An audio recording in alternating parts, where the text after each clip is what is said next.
наша песня горяча, мы планету ближе к свету.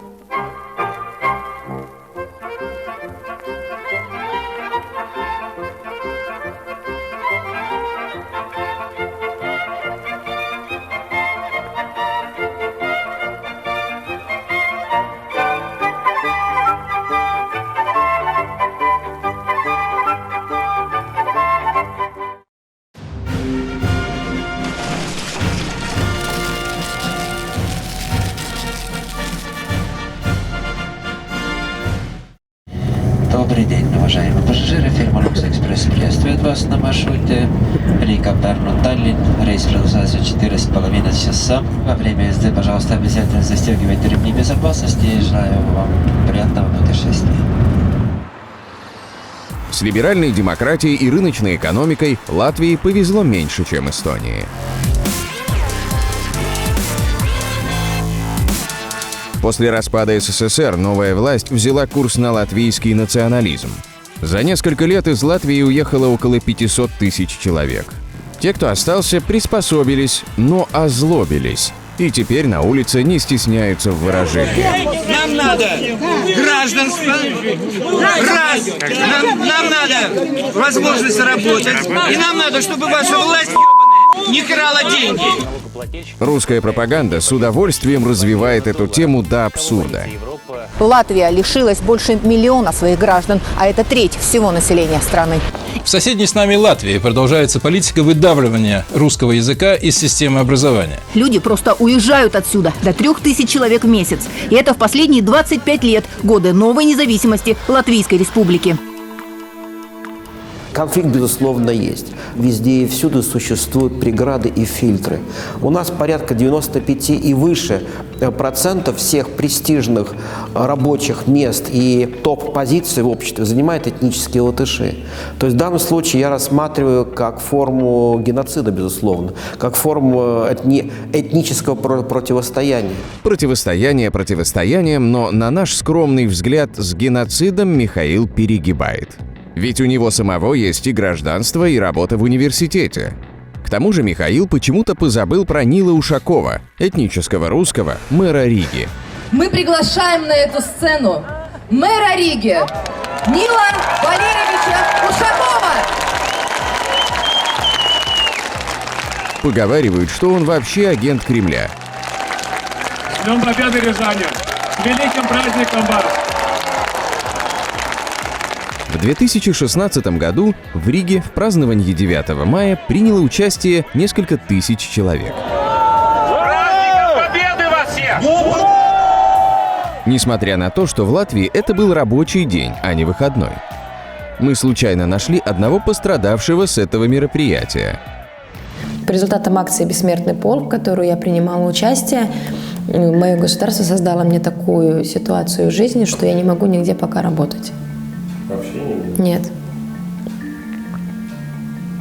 Да, вообще нигде. Мы просто с нашей страницы в Фейсбуке дали объявление, что мы сегодня здесь ждем тех, для кого сегодняшний день является знаковым. На самом деле нет ничего удивительного в том, что к девушке, которая объявлением в соцсетях может привлечь несколько тысяч человек на нелояльное власти мероприятие, начинаются вопросы. Ведь на широко распропагандированные российскими СМИ националистические марши собираются пару сотен. Да и они часто проходят под советскую музыку.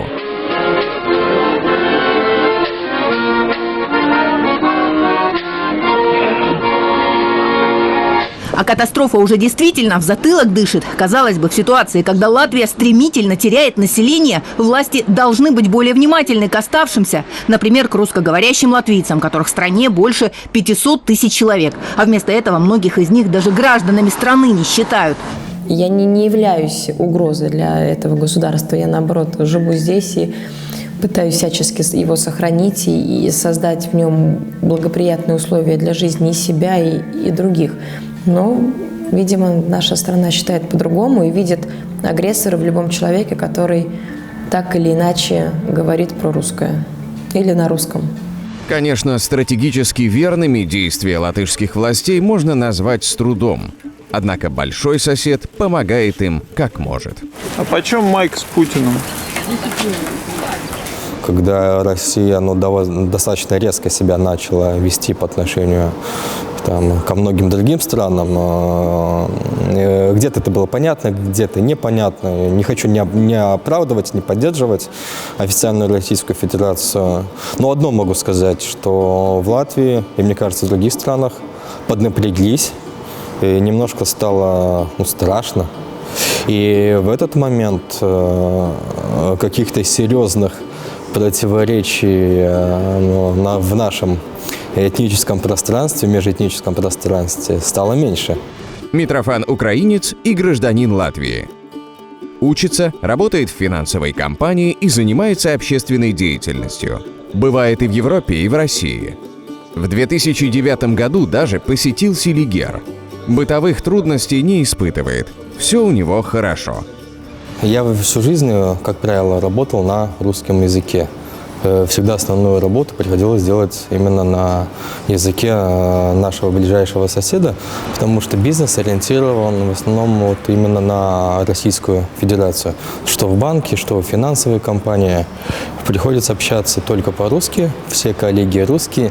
Понятно, что как я могу себя ощущать. Это русским, само собой, я ощущаю.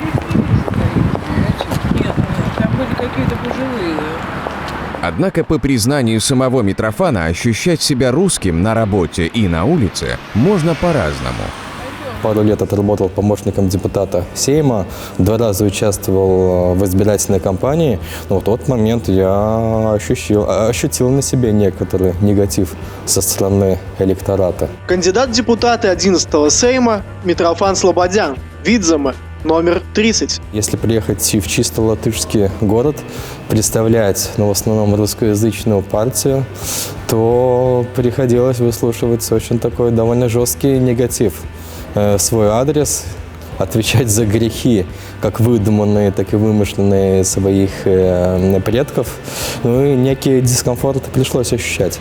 Так почему же так получается, что демократическая, в общем-то, страна, в которой 25 лет идут интеграционные процессы, фактически разделена на разные общины? Сегодня в стране за счет закона про образование, вытеснения образования на русском языке, за счет внедрения этих новых поправок к закону об образовании про лояльность либо нелояльность и, скажем, всего вот этого националистического настроения, конечно, создается ощущение, что тебя загоняют в какой-то угол, из которого ты выбраться не можешь. В результате абсолютно провальной интегральной политики в Латвии организовалась собственная коммуна русских. Недоверие и скепсис в адрес властных институций и тех людей, которые находятся во власти, просто зашкаливает. Если говорить о каких-то репрессиях, об ощущениях, то я больше могу говорить об опыте своих родителей. Вот мои родители в 90-е годы, да, вот они пережили, когда приходилось уходить с работы из-за незнания латышского языка, приходилось выслушивать всякие оскорбления на рабочих местах о том, что пора вам ехать на свою этническую родину, в Россию, в Белоруссию или на Украину, кому как удобнее. Мне такого рода, слава богу, не пришлось пережить. Только один раз во время выборов меня обозвали оккупантом, и все. И больше в моей жизни никогда и нигде с какими-то конфликтами на этнической составляющей не приходилось вставляться. Говорят, что надо идти на диалог, что давайте мы будем с вами обсуждать ваши проблемы, но при этом диалог получается в одни ворота. Называется вот «стой здесь, беги туда, теперь подпрыгни, теперь отойди, а теперь вот только стой и молчи». То есть, в общем-то, какой же тогда диалог? Обвинение в нелояльности получила и сама Маргарита Драгиле. Она вынуждена была уволиться, чтобы не усугублять ситуацию. Термин «нелояльность» по отношению к педагогам существует в Латвии уже 1,5 года. Но сейчас закон об образовании планируют ужесточить. За нелояльность государству учителей будут наказывать, увольнять с волчьим билетом, наложив 5-летний запрет на профессию. Вот как Крым забрали, как мне показалось, или вернули, кому как больше нравится, не хочу никого оскорблять. В Латвии об оккупации стали говорить меньше. Как там говорят, лучше русских не провоцировать. И это тоже для меня было важное открытие, потому что, к сожалению, Вот с возрастом я прихожу к выводу, что в мире все-таки главный аргумент воздействия – это не дискуссии, не логика, не здравый смысл, а сила. Сколько должно пройти времени, чтобы к таким же выводам пришли остальные 500 тысяч русскоговорящих жителей Латвии, неизвестно никому. Думать, что здесь будет некий взрыв, все возможно. Я предвижу, конечно, конфликты разного плана, но именно на культурной и этнической основе они все-таки видны, потому что люди, конечно, чувствуют себя глубоко неудовлетворенными. Странная получается ситуация. Дни русской культуры проводятся, мэр Риги этнический русский, праздники не запрещают, посольство России работает, гранты выделяются, в магазинах и банках не хамят, а люди все равно неудовлетворенные. Ты можешь читать то, что читают все, а можешь читать оппозицию. Если читать оппозицию, то там полный крах. Чиновники воруют, у людей нет работы, у людей нет зарплаты, у пенсионеров нет пенсии. Ну, и возникает вопрос, а где тогда хорошо живут?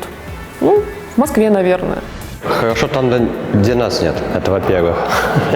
В каждой стране свои правила, в каждой стране свои законы. Потому что, допустим, если брать Россию, в России все хорошо относительно больших городов. Если брать, опускать маленькие города, имеется в виду уходить вглубь, там уже немножечко все по-другому. Но там есть плюс в том, что там идет развитие.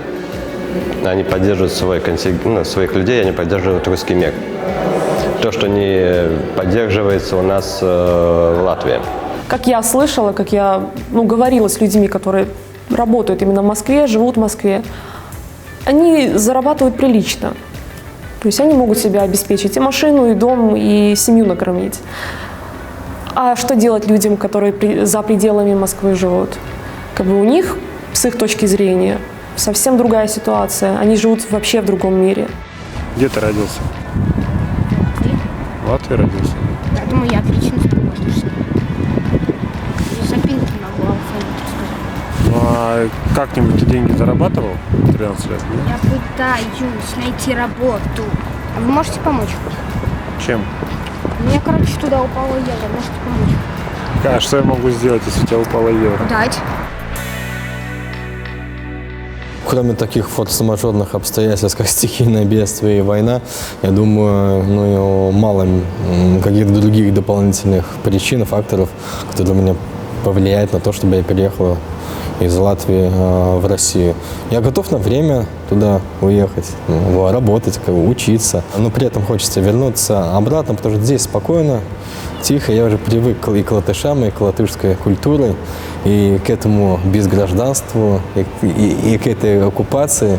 Я не исключаю той возможности, что когда-нибудь, возможно, я буду вынужден уехать из Латвии по национальным признакам, по экономическим. То есть, в общем-то, тут очень много вариантов можно выбрать из множества вариантов, почему стоит покинуть эту страну, потому что мой муж, например, он уехал по экономическим признакам, он сейчас работает в Дании, потому что здесь просто не дали возможности, как говорится, построить бизнес. Это довольно-таки сложно, и там это делать легче. Здесь много перспектив, и я вижу все-таки разницу, что двуязычная среда, или триязычная среда, или пятиязычная среда, как Бельгия, она очень сильно обогащает людей.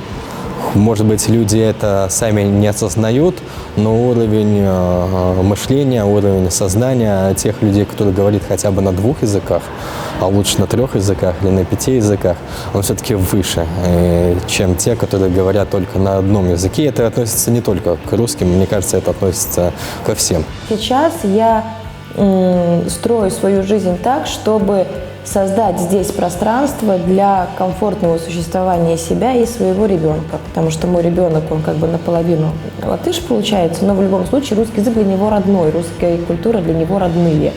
И таких, как я, здесь есть достаточное количество людей. В перспективе русскоязычные латвийцы будут играть большую, а не меньшую роль в жизни страны. Думают ли об этом латвийские власти, когда принимают свои дискриминационные законы? Ведь по прогнозу Европейского статуправления к концу 2030 года в Латвии останется лишь около 1 600 000 жителей. То есть убыль населения за время новой независимости Латвии составит 45%. И пока нет никаких предпосылок, чтобы остановить этот процесс. Я не знаю, может, это как-то может громко звучать, но Я не хочу бежать как крыса с корабля. Я, наверное, все-таки считаю, что я еще могу вложить какую-то небольшую лепту в создание условий, когда будут соблюдены какие-то принципиальные демократические права тех людей, которые здесь проживают исторически.